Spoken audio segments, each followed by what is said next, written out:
Okay, so this is the backstory of what's going on right now. This is definitely crazy, for sure. Probably one of the crazier things I've done. However, I see these phenomenal deals on cars, and I miss them every time because it's someone who is not replying to the first message from Facebook. They're replying to the most recent. And so you've got to like blow somebody's phone up and do this crazy shit. So here's what happened. So I found a 1996 Dodge Viper GTS, the hardtop, for sale. Hennessy Venom 650 package on the car. So I presume 650 horsepower. I didn't have time to Google all the specs. 42,000 miles. 27,000 miles in the car. It's an older gentleman. Pictures in front of a modest home like mine, you know, average guy. The car's listed for 40 grand. And it's on like, I don't even know how to pronounce it, if it's Fix or Fixie wheels, whatever. Very nice looking car. Has racing numbers on the side and Carroll Shelby's name on the top as a race car driver. I don't know if the car's a clean title yet. I don't know anything. So I'm on my way.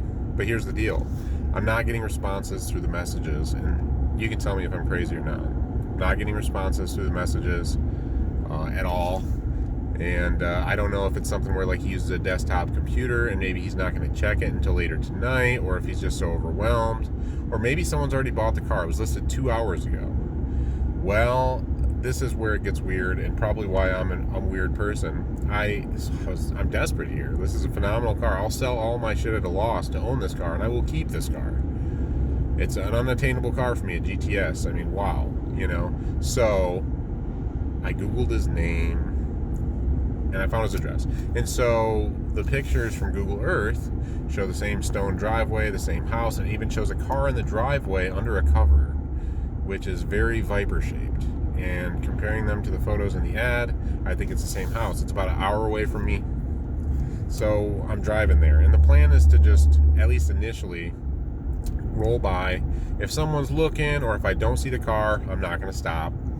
But if the car is outside in the driveway, I'm going to stop. I'm going to knock on the door, and I'm going to say, hey, I see your Viper. It's a lovely car. Is that something you're interested in selling? Now, I don't know if that makes me a dishonest person. I'm willing to pay him full asking price. There's not any like moral dilemma here other than the fact that I did Google his name to get his address. And it does seem kind of sneaky, but I'm telling you, I miss these deals all the time. I'm not sure, you know, the car could already be sold. You know, it could be gone. He might have moved, you know. The pictures on his Facebook that show him with the car at that house are 4 years old. So...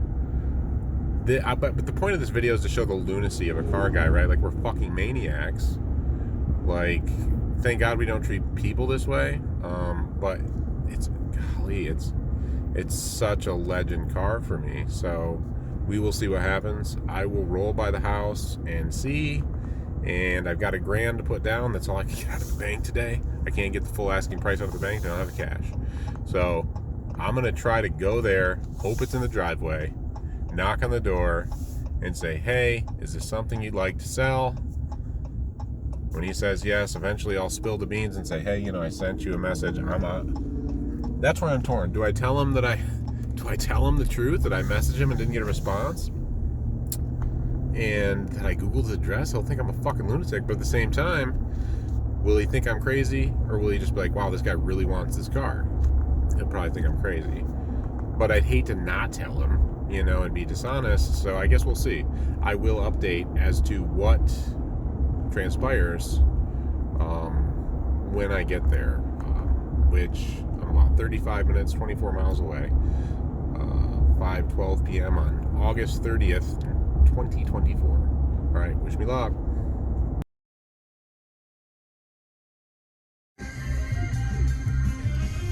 I'm here with the car. This is a gorgeous car. My goodness.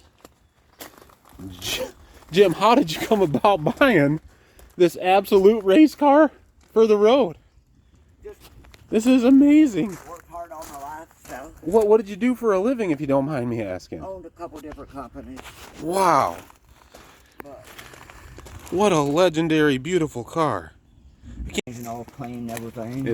It does look clean. It does look clean. It says right on there, Venom 600. So, Yeah. so that's the Hennessy package, right? Is that true? Mm-hmm. Oh goodness gracious! Look at that! Look at that! Yeah. Now, how many miles have you put on it since you've had it? If you don't mind me asking. I probably put maybe 4,000 on it. In the 10 years, yeah. Yeah, in 10 years. Wow. Wow. What a beautiful car, man. What a beautiful car. And those are the wheels that would have came on it being a Hennessy. I believe. Pictures I've seen show some just like that. Because, you know, Vipers have a special lug pattern. They got the 6 lug. Real unique for a car. You know, and it does have some paint imperfections there. You know, that's actually... Because that's for the exhaust. It's exactly. I was reading on these years ago, and that panel there from the heat, so common. Yeah. But the regular GTSs had the exhaust out the back. These Hennessy cars had that nasty side exhaust. Wow. But it's a 28-year-old car. And it's a damn good looking one. Looks like a brand new car to me. Yeah, exactly.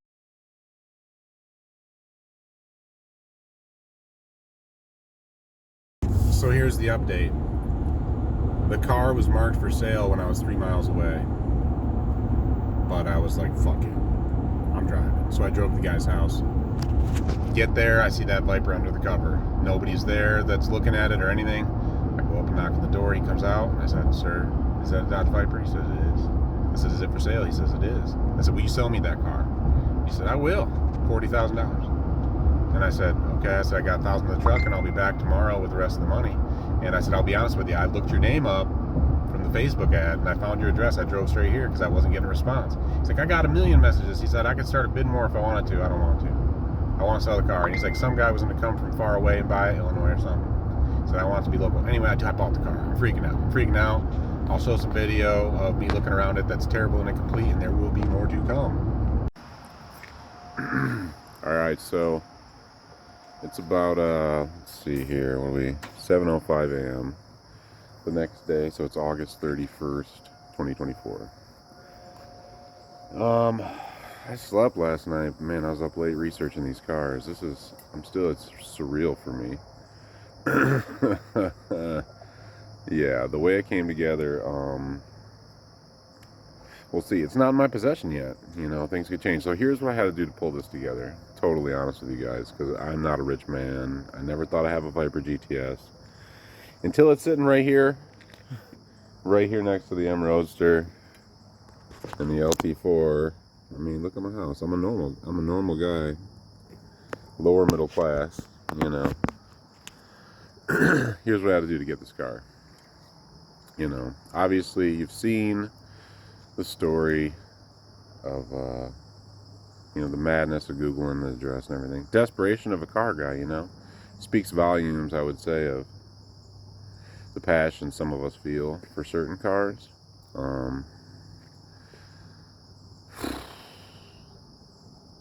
So to put this together, right, I don't have $40,000, you know. I didn't even know how I was going to allocate the funds. When I went and looked at the car, I was just like, okay, pull $1,000 out of the bank. I'll figure it out.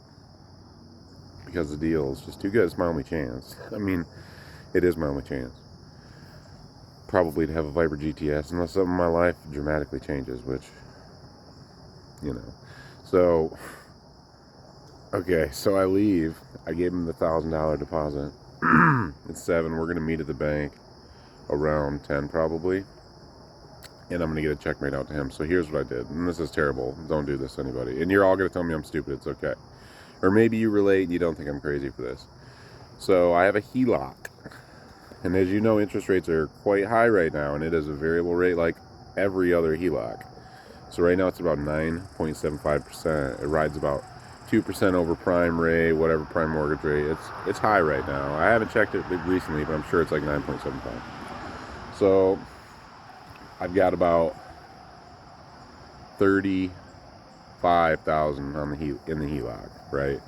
So I pull that out, which is where the $1,000 deposit came from. I don't have a lot of money, you know, so I pulled that out, and then on the way back, no joke, this is like emasculating as fuck, but the lunacy of a car guy. So my sister had called me when I was looking at the car, and I called her back, you know, hey, what's going on? Well, I'm selling her the mini Jeep that I was messing with. I built a lift kit for it or whatever. which turned out to be a project that it was like not fruitful, and it's not even a thing. It was a waste of money, and it's whatever. So she's gonna buy the mini Jeep. She was asking if she'd come look at it, and I said, yeah, of course, come over.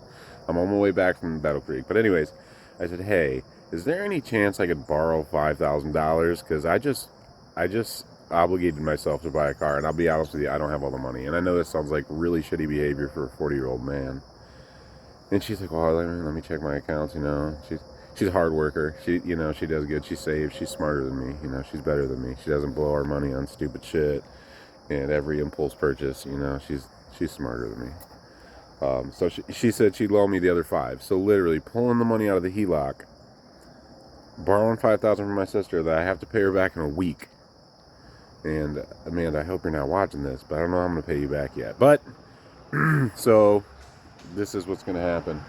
A lot of people would say flip the Viper. I can't do it. You know, this guy, he bought it for 40 grand. He's selling it for 40. So he wanted another average guy to have a chance, you know, like he did, to own a car like this. And so yeah, the M Roadster, this car is for sale. I have 18,000 in this car. You can go back to the video. I paid 15,700 for that car, which I probably overpaid for. You know, the market was on the downward slope, and so I paid about 15 for it. It's a 77,000 mile 99 M Roadster, and it's in very nice shape. Very nice car. Put new tires on it and stuff. And unfortunately, the best C4 I've ever had, the best Corvette I've ever had, the LT4, I'm gonna have to sell that car, and I need to sell them quickly. So I've got, if anybody's watching that's interested, you can see my videos on this car and the LT4 on my channel. The BMW's for sale. You know, I'd take, like, just giving you the bottom numbers here. I'd take 12,800 on the Beamer. It's a great car. The rear subframe welds are good. Everything's good. You know, it's a great car. I put my reputation on it. Run the LT4 registry. I mean, I try to be active in the car community. I put my reputation on that. Same with the C4. Now that LT4, that's a great car. It's sorted. I did all the suspension work. If you watch the channel, I mean, it drives like new tires, 4-wheel alignment, everything. 65,000 miles I rolled yesterday. I put 50 miles on the vet yesterday. So I've got that car listed on Facebook. Fire sale, 14,900. That's where I'm at now. If one of you is watching, you know, let's talk. I'll talk a little bit on that car. I've got $20,000 in that car. I paid 15 before I spent $5,000 on tires and sorting the suspension and everything else, servicing the transmission, oil change, everything on that car. But again, those are details. Yeah, so the Viper should be back here at my house around noon today, 7 a.m. I got up. I couldn't sleep any longer. So I'll post a video at that time. But that's the update. Am I crazy? You know, would you do the same thing, or am I just fucking crazy? I guess I'm curious. I'm honestly curious what people would say.